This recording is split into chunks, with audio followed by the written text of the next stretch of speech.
Hi friends, welcome back to my channel. ఈరోజైతే ghost series అయిన evil dead horror cinema కథను, దాని వెనుక ఉన్న బుక్ ఆఫ్ ది డెడ్ అనే రహస్యాన్ని నేనైతే ఈరోజైతే చెప్పబోతున్నాను. ఇక ఈ కథ అంతా నటూరం డిమోంట్ అనే ఒక పురాతనమైన మంత్రాల పుస్తకం చుట్టూ తిరుగుతుంది. దీన్ని బుక్ ఆఫ్ ది డెడ్ అని కూడా పిలుస్తారు.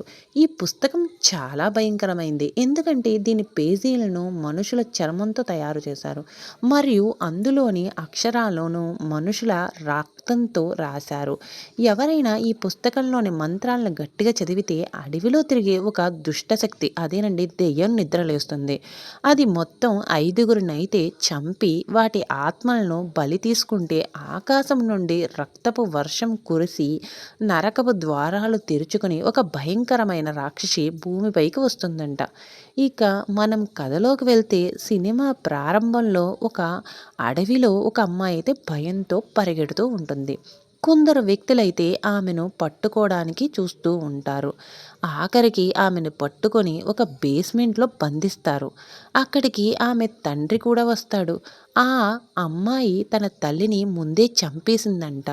ఆమె ఒంట్లో దెయ్యం ఉందని తెలుస్తుంది. అక్కడ ఉన్న ఒక ముసలావిడ మంత్రాల పుస్తకం చదవడం స్టార్ట్ చేస్తుంది. ఆ తండ్రి తన కూతురిపై అదే టైంలో గ్యాసులిన్ అనే ఒక ద్రవాన్ని పోసి నిప్పు పెడతాడు. ఆ అమ్మాయి సడన్గా దెయ్యం గొంతుతో అందరినీ చంపేస్తానని అరుస్తుంది. చివరకు ఆ తండ్రి గన్నతో ఆమె తలను పేల్చేసి కథనైతే ముగిస్తాడు. ఇక కొన్ని రోజుల తర్వాత అయితే అదే ఇంట్లోకి కొన్నేళ్ళు తర్వాత డేవిడ్ మరియు అతని సోదరైన మియా తమ స్నేహితులు ఒలీవియా, ఎరిక్, నటాలీతో కలిసి అదే అడవిలోని పాత అదే ఇంటికైతే వస్తారు. మియాకు డ్రగ్స్ అలవాటు ఉంటుంది. ఆ వ్యసనం నుండి ఆమెను దూరం చేయడానికని స్నేహితులంతా కలిసి ఆమెను ఆ ఒంటరి ప్రదేశానికైతే తీసుకుని వస్తారు. ఆ ఇల్లు చాలా పాడుపడి ఉంటుంది.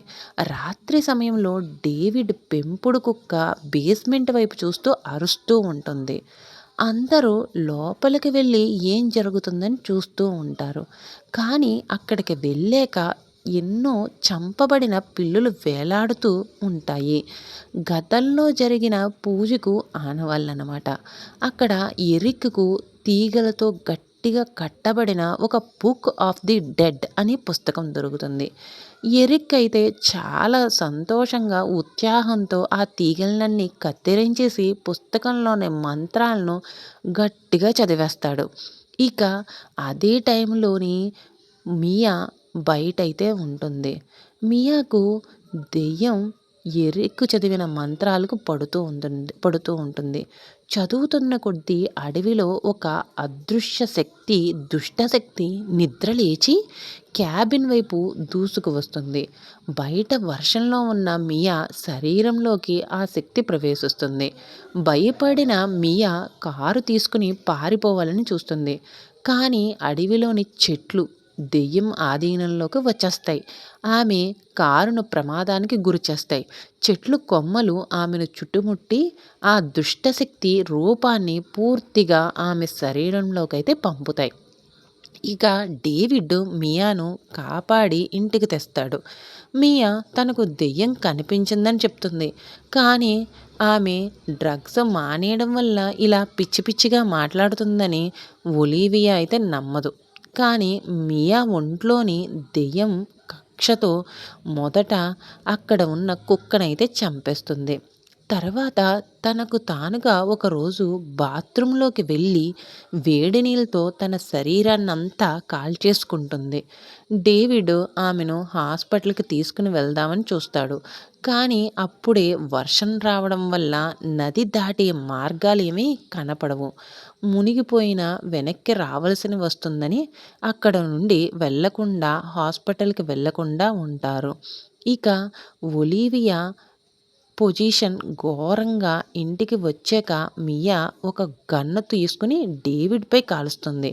కానీ అతనికి చిన్నగా గాయమవుతుంది. ఇక ఇది చూసిన స్నేహితులంతా కలిసి మియానైతే బేస్మెంట్లో బంధించేస్తారు. అయితే అప్పటికే మియా ఉమ్మిన రక్తం పడడం వల్ల ఒలీవియాకు కూడా దెయ్యం పడుతుంది. ఒలీవియా కూడా చాలా పిచ్చెక్కిపోయిన దానిలా ప్రవర్తిస్తూ కత్తితో తన ముఖాన్ని తానే కోసుకుంటూ ఉంటుంది. తనను కాపాడబోయిన ఎరిక్పై దాడి చేయగా ఎరిక్ తప్పించుకొని ఆమెను చంపేస్తాడు.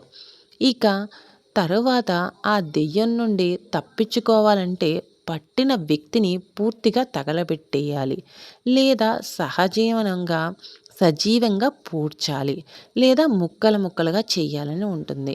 ఇంతలో బేస్మెంట్లో ఉన్న మియా నటాలీతో మోసం చేసి లోపలికి వచ్చేలా చేస్తుంది. ఆమె లోపలికి వచ్చి రాగానే ఆమె చేతినైతే గట్టిగా కొరికేస్తుంది. నటాలి కంగారుగా తన ఒంట్లోకి దెయ్యం పాకకుండా ఉండడానికని ఒక రంపంతో తన చేతిని తానే కత్తిరించుకుంటుంది. అయినా లాభం ఉండదు. ఆమెకు కూడా దెయ్యం పట్టి ఎరిక్ డేవిడ్లపై దాడి చేస్తుంది. చివరకు డేవిడ్ తన గర్ల్ ఫ్రెండ్ నటాలిని కూడా చంపేస్తాడు. ఇక మియాను చంపడానికి డేవిడ్కి మనసు రాదు. దాంతో అతను ఒక ప్లాన్ అయితే వేస్తాడు. మియా సజీవంగా మట్టిలో పూడ్చిపెడితే శ్వాస ఆడక దెయ్యం ఆమె శరీరాన్ని వదిలేస్తుందని, ఆ వెంటనే ఆమెను బయటికి తీసి బ్యాటరీ షాకుల ద్వారా తిరిగి బ్రతికించవచ్చని ప్లాన్ వేస్తాడు. డేవిడ్ అనుకున్నట్టుగానే మియాను పూడ్చిపెట్టి దెయ్యం పోయాక షాక్ ఇచ్చి బ్రతికిస్తాడు. కానీ ఇంతలో దెయ్యం పట్టిన ఎరిక్ వచ్చి డేవిడ్పై దాడి చేస్తాడు. మియాను కాపాడడం కోసం డేవిడ్ ఇంటి తలుపులు లాక్ చేసి లోపల గ్యాసులిన్ పోసి నిప్పు పెడతాడు. డేవిడ్ ఎరిక్ ఇద్దరు కాలి బూడిదైపోతారు. ఇక డేవిడ్ మరణంతో మొత్తం 5గురు బలి పూర్తవుతుంది. First Olivia, Natalie, Eric, David. మరియు వెంటనే ఆకాశపు నుండి రక్తం వర్షం అయితే కురుస్తుంది. నరకం నుండి భయంకరమైన రాక్షసి పైకి వస్తుంది. అది మియాపై దాడి చేసి ఆమె ఒక చేతినైతే నరికేస్తుంది. కానీ మియా అయితే ఏమీ ధైర్యం కోల్పోకుండా ఒక పెద్ద రంపం సహాయంతో ఆ రాక్షసిని ముక్కలుగా నరికి సంహరిస్తుంది. ఆ రాక్షసి తిరిగి నరకంలోకి వెళ్ళిపోగానే ఉదయించే సూర్యుని కిరణాల మధ్య మియా ఒక్కతే ప్రాణాలతో అడవి నుండి బయటికి నడుస్తుంది. ఇల్లు కాలిపోయిన ఆ మంత్రాల పుస్తకం మాత్రం చిక్కు చెదరకుండా బయటపడి ఉంటుంది. పోస్ట్ క్రెడిట్ సీన్లో ఒక ప్రొఫెసర్ వాయిస్ అయితే వినిపిస్తూ ఉంటుంది. అతను ఈ పుస్తకం గురించి వివరిస్తూ ఈ శక్తుల్లో చావు లేదని, ఎవరు చదివినా ఇవి మళ్ళీ వస్తాయని చెప్తాడు.